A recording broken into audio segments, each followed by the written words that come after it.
ஒரு காலத்துல சோமகிரின்ற கிராமம் இருந்தது. அந்த கிராமத்துக்கு எல்லையில உள்ள வேப்ப மரத்துக்கு கீழே மண் வாசனையோட ஒரு வீடு இருந்தது. அந்த வீட்டுலதான் ராமு வாழ்ந்துட்டு வந்தான். அவன் முகம் வெயில் பட்டு கருத்து போயிருந்தது. மண்ல வேலை செய்யும் போது கையில பட்ட காயங்கள் தான் அவன் கஷ்டத்தோட வெளிப்பாடு. காலையில இருந்து இரவு வரைக்கும் அந்த சக்கரத்தை சுத்தி மண்பாண்டங்கள் பானைகளை செஞ்சிட்டு இருப்பான். ஆனாலும் அவன் வாழ்க்கையை ஓட்டுறது ரொம்பவே கஷ்டமா இருந்தது. கிராமத்துல கொஞ்ச தூரத்துல பத்ரியன்றவரோட ஒரு பெரிய கடை இருந்தது. சொந்த வீடும் மாட்டு வண்டியும் இருந்தது. அந்த மாட்டு வண்டியை எடுத்துட்டு போய் தான் பட்டணத்துல சாமான்களை வித்துட்டு வருவான். ஆனாலும் அவனுக்கு ராமு மேல கருணையே இல்லாம பொறாம மற்றும் கோபம் தான் இருந்தது. அதே சமயத்துல அவனோட மனைவி கௌரி வந்து, என்னங்க சாப்பாடு ரெடியா இருக்கு, வந்து கொஞ்சம் சாப்பிட்டுட்டு போங்க. காலையில இருந்து வெறும் வயித்தோட வேலை செய்யறீங்க, கொஞ்சம் சாப்பிட்டுட்டு தான் வேலை செஞ்சா என்னவா? முதல்ல இந்த பானைகளை தயார் செய்யறத முடிச்சிடுறேன் கௌரி, அதுக்கப்புறம் நிம்மதியா உட்காந்து சாப்பிடுறேன். இது எல்லாத்தையும் வித்து ஓரளவுக்கு காசு வந்தாதான் அம்மாவுக்கு ஒரு வழியா சிகிச்சை செய்ய முடியும். ராமு, நீ என்ன பத்திலாம் யோசிக்காதப்பா. எனக்கு ரொம்ப வயசாயிடுச்சு. இன்னும் நான் எவ்வளவு நாள் தான் உயிரோட இருப்பேன்னு யாருக்குமே தெரியாது. அப்புறம் எதுக்காகடா மருத்துவ சிகிச்சைக்காக பணத்தை வீணாக்கிட்டு இருக்க? ஏனாப்பா? ஒன்னும் ஆகாதுமா, என்னுடைய கடைசி மூச்சு இருக்கிற வரைக்கும் நான் கஷ்டப்பட்டுக்கிட்டே இருப்பேன். உன்னை எங்கேயும் நான் அனுப்ப மாட்டேன் தனியா. இன்னும் வரப்போற நாட்கள்ல உன்னுடைய பேர பிள்ளைங்களை கொஞ்சணும்.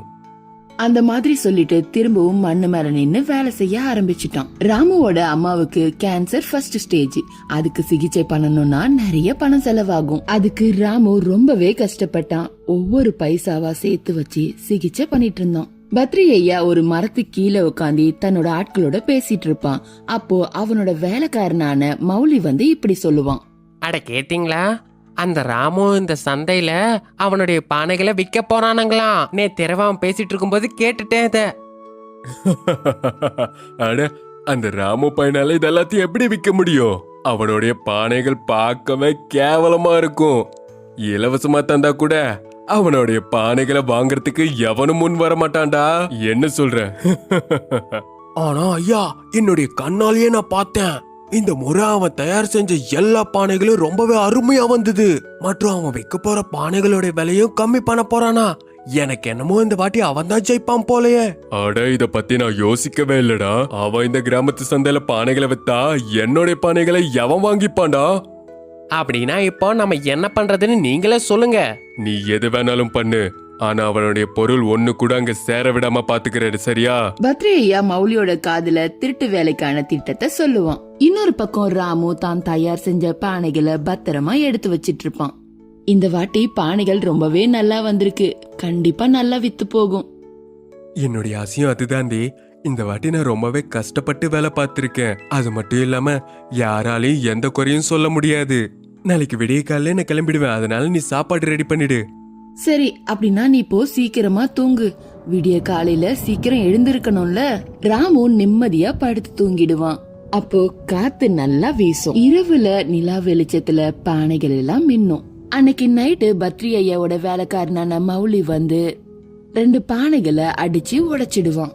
மிச்ச பானைகளை தண்ணி ஊத்தி நாசமாக்கிடுவான். எப்ப பாக்கலாம் இந்த ராமுவால நாளைக்கு கிராமத்து சந்தைக்கு எப்படி வர முடியும்னு. ஐயா, நீங்க சொன்ன மாதிரி முடிச்சிட்டேன். ராமு இதை எழுந்து பாக்கும்போது அவனோட முகம் ரொம்பவே சோகமாயிடும். அட, இது என்ன இப்படி நடந்திருக்கு? கௌரி, கௌரி, கொஞ்சம் வெளியில வா.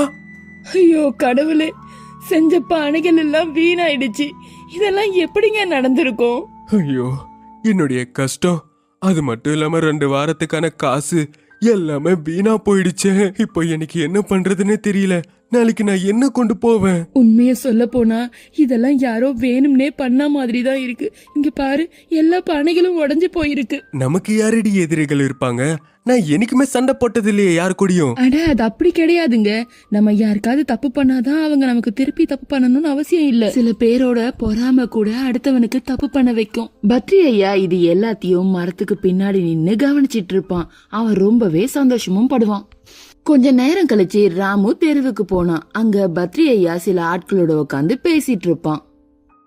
பத்ரான்னு, நேத்து இரவு யாரோ சில பேர் என்னுடைய பானைகள் எல்லாத்தையும் உடைச்சிட்டு ஓடி போயிட்டாங்க.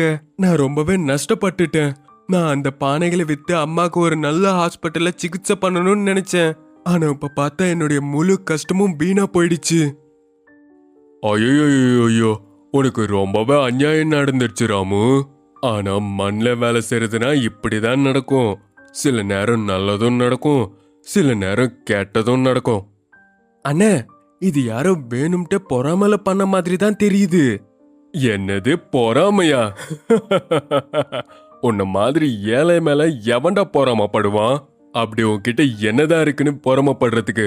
போ போ போ, போய் முதல்ல கஷ்டப்பட்டு வேலைய முடிக்க பாரு, புரிஞ்சுதுல? ராமு எதுவுமே பேசாம திரும்பி போயிடுவான். ஆனா ராமு தன்னோட தோல்விய ஒத்துக்க கூடாதுன்னு நினைப்பான். அவன் அங்க இருக்க நதி ஓரமா போய் அங்க இருக்க மண்ணெல்லாம் எடுத்து அங்க இருந்த மாட்டு வண்டியோட உதவிய கேட்பான். இரவும் பகலுமா ரொம்பவே கஷ்டப்படுவான். இவன் இப்படி கஷ்டப்படுறத அந்த ஊரோட பாபா பாப்பாரு. ஒரு நாள் அவரு ராமு கிட்ட வந்து, தம்பி, உனக்குள்ள ஒரு நல்ல நேர்மை இருக்குப்பா. அது மட்டும் இல்ல, உன்னுடைய மனசும் ரொம்ப நல்லது. நீ இப்படியே நேர்மையா இரு மற்றும் நீ இப்படியே கஷ்டப்பட்டுக்கிட்டு இரு.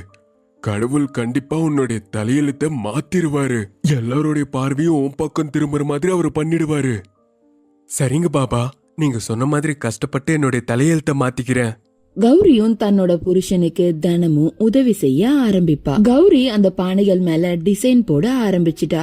அந்த பானைகள்ல ராமு ரொம்பவே அழகா தயார் பண்ணுவான். ஒரு நாள் சந்தையில 2 வியாபாரிகளும் எதிரெதிரில கடை போடுவாங்க. பத்ரியையோட பானைகள் பல பலன்னு மின்னுனாலும் அது பார்க்க அவ்வளோ அழகா இல்ல.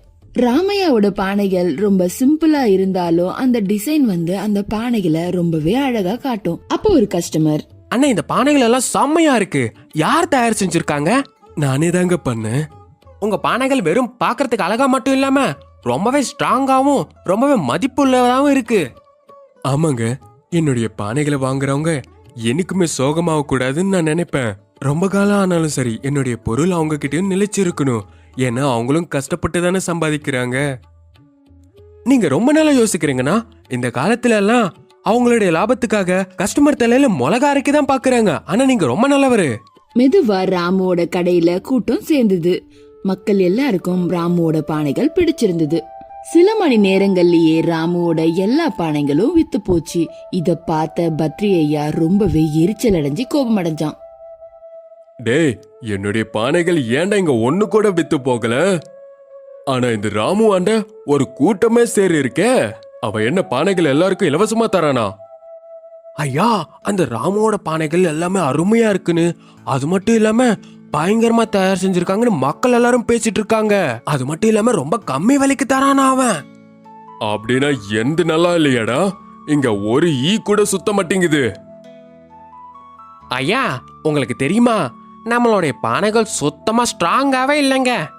மற்றும் விலை கூட அந்த ராமு விட ரொம்பவே அதிகமா வச்சிருக்கோம். அதனால தான் ஒருத்தம் கூட இங்க வர மாட்டேங்கிறாங்க. பத்ரி ஐயாவோட முகம் சோகமாயிடுச்சு. கோவத்துல பானைகளை எட்டி உதைச்சிட்டு போயிடுவான். அந்த நாள் ராமுவுக்கு நல்ல வியாபாரம் நடந்தது. அதனால ராமுவோட வீட்ல தீபங்கள் ஏத்துனாங்க. அப்போ அவனோட மனைவியான கௌரி அவன்கிட்ட, இங்க பாருங்களேன், இன்னைக்கு நம்ம வீடு ஃபுல்லா ஜொலிக்குது. ஆமா கௌரி, கடவுள் என்னுடைய கஷ்டத்தை பார்த்துட்டாரு. இனி நாளைக்கு காலையில அம்மாவை ரிஷிகேஷுக்கு கொண்டு போறேன். அங்க நிறைய படிச்ச டாக்டர்கள் இருக்காங்கன்னு கேள்விப்பட்டேன். அந்த கடவுள் அருளோட நாளைக்கு அம்மாவுக்கு சிகிச்சை பண்றத ஆரம்பிச்சுடுறேன். அந்த கடவுள் நமக்கு கண்டிப்பா நல்லதே பண்ணுவாருங்க. ராமு தன்னோட தாயார ஹாஸ்பிட்டலுக்கு கூட்டு போவான். அங்க ஒரு நல்ல டாக்டர் கிட்ட அவன் காட்டுவான். அவங்களுக்கு அங்கதான் சிகிச்சை போயிட்டு இருந்தது. நடுநடுல ராமு வீட்டுக்கு வந்து அந்த பானைகளை செஞ்சு வித்துட்டு இருந்தான். கொஞ்ச நாட்கள்ல வெவ்வேறு இடங்கள்ல உள்ள மக்களும் அந்த பானைய வாங்கறதுக்காக அங்க வந்திருந்தாங்க. சில நாட்களுக்கு பிறகு ஒரு யூடியூபர் அந்த பானை கடைக்கு வந்திருப்பாரு. ஹாய் ராமு அவர்களே, நான் ஒரு யூடியூபர். நான் கேள்விப்பட்டேன் நீங்க ரொம்பவே அற்புதமா பானைகளை தயார் செய்வீங்கன்னு. அது மட்டும் இல்ல, எல்லாருக்கும் உங்க பானைகள் ரொம்ப பிடிக்குது. இது எல்லாமே கடவுளோட அருளுங்க. அந்த யூடியூபர் ராமுவோட பானைகளை யூடியூப்ல அப்லோட் பண்ணுவான். அந்த வீடியோ ரொம்பவே வைரல் ஆகும். அது மட்டும் இல்லாம அவனுக்கு பெரிய பெரிய ஆர்டரும் கிடைக்கும். வியாபாரமும் நல்லா நடக்கும். பாத்தியா கௌரி, நம்மளுடைய கடை இன்னைக்கு எவ்வளவு பெருசா மாறி இருக்குன்னு. இது எல்லாமே உங்க கஷ்டத்தினால வந்தது. வேற எனக்கு எதுவும் தேவையில்ல கௌரி. கடவுள் அருளால ஒரு பெரிய வீடு மற்றும் பெரிய கடை கிடைச்சது. அது மட்டும் இல்லாம அம்மாக்கும் சிகிச்சை நடக்குது. ஆனா என்னங்க, எனக்கு இப்ப வரைக்கும் ஒரு விஷயம் மட்டும் புரியல. அன்னைக்கு நைட்டு நம்ம பானைகள் எல்லாம் யாரு உடைச்சிருப்பா? அந்த நேரத்துல கதவு தட்டுற சத்தம் கேக்கும். பத்ரி ஐயா வெளியே நின்னுட்டு ரொம்பவே சோகமான முகத்தோட இருப்பான். ராமு, தப்பு என்னாலதான் நடந்தது. உன்னோட பலியில கற்களை போட்டது நானு. ஆனா நீ அது எல்லாத்தையும் நல்ல தங்கமா மாத்திக்கிட்டடா. உன்னை நினைச்ச பெருமையா இருக்கு. ராமு கொஞ்ச நேரம் மௌனமா இருந்துட்டு அதுக்கப்புறம் இப்படி சொல்லுவான். பத்ரண்ணே, இந்த மண்ணு நமக்கு வேலை சொல்லித்தர கத்து கொடுக்கும். நம்ம எத்தனை வாட்டி தோத்து விழுந்தாலும் ஏதோ ஒரு வழியில அது வழி காட்டிக்கிட்டே இருக்கும் நமக்கு. நீ உன்னோட தப்பு புரிஞ்சுக்கிட்ட, அது போதும் எனக்கு. பத்ரி ஐயா தலை குனிஞ்சிடுவான். மறுநாள் காலையில சோமகிரி கிராமத்துல ஒரு தெருவுல ராமுவும் பத்ரி ஐயாவும் ஒன்னா சேர்ந்து அந்த சக்கரத்தை சுத்திட்டு இருப்பாங்க. அந்த வழியா போறவங்க எல்லாரும் இவங்க 2 பேரையும் பார்த்து இப்படி சொல்லுவாங்க. அட இத பாருங்க, முதல்ல யாரு பொறாமப்பட்டாங்களோ இன்னைக்கு அவங்க 2 பேரும் சேர்ந்து வேலை பாக்குறாங்க. அதிர்ஷ்டம் யாரோட கையிலயும் இருக்காது, வெறும் உழைப்பு மட்டும்தான் நம்மளுடைய கையில இருக்கும். பத்ரையா அது நல்லாவே புரிஞ்சுக்கிட்டான். உண்மையை சொன்ன ராமு. கஷ்டப்பட்டாதான் நம்மளோட தலையெழுத்தும் நல்லபடியா மாறும். அந்த சக்கரம் மெதுவா சுத்திட்டு இருந்தது. அந்த மண்ணும் ஒரு ஆகாரத்து வந்துட்டு இருந்தது. அவங்க 2 பேரோட வாழ்க்கையும் புதுசா மாறுச்சு. இந்த கதையில இருந்து நாம கத்துக்க வேண்டியது, நேர்மையோட கஷ்டப்பட்டு உழைச்சா வெற்றி நிச்சயம். பொறாமையும் தடைகளும் சில நாட்களுக்கு மட்டும்தான் நீடிக்கும். ஆனா நேர்மையோட உழைச்சா நிச்சயமா வாழ்க்கையில வெற்றி பெறலாம்.